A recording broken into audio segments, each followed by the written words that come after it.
Following a traffic stop and car chase on October 20th in suburban Chicago, a police officer opened fire on an unarmed black couple. 19-year-old Marcellus Stinnett died, and his girlfriend, Tafara Williams, was wounded. The incident provoked protests as hundreds of people again demanded justice for the ever-growing list of black Americans killed by police. George Floyd, Breonna Taylor, Walter Wallace Jr., and now Stinnett.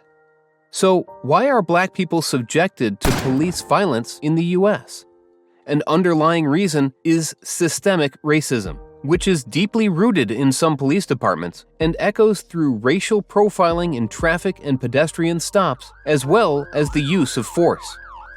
A Stanford-led study of traffic stops across 31 states reveals that black drivers are stopped at 1.4 times the rate of non-Hispanic whites, yet the black population is only 1/6 of the white. Take Chicago, Illinois, where the shooting of Stinnett took place, as an example.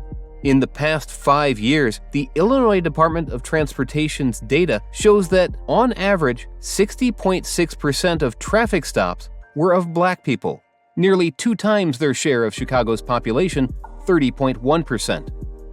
When it comes to pedestrian stops, the practice of racial profiling shows up even more evidently. In a Pew Research Center survey, 44% of black adults said that police have unfairly stopped them, and 65% of them were considered suspicious in public settings, outstripping other racial groups in the same situations. Looking suspicious can trigger police on patrol to suspect, stop, or even arrest someone.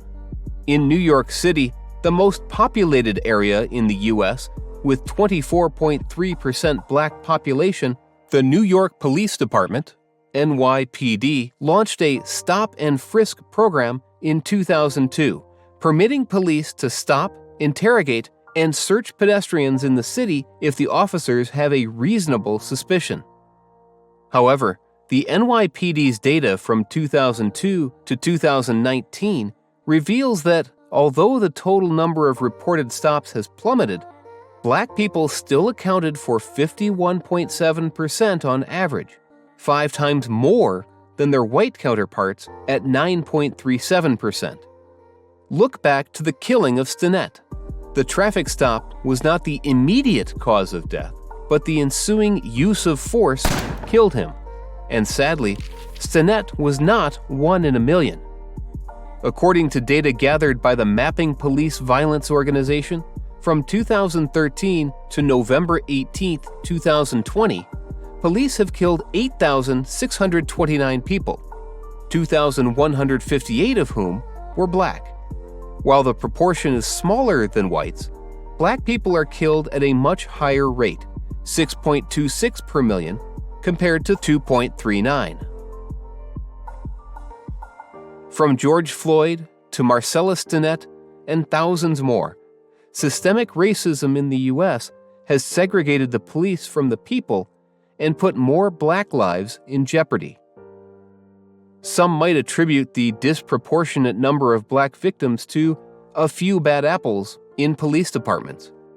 But one bad apple alone can cause great harm to a community, and it is just too corrosive to the police to have bad apples rot its core.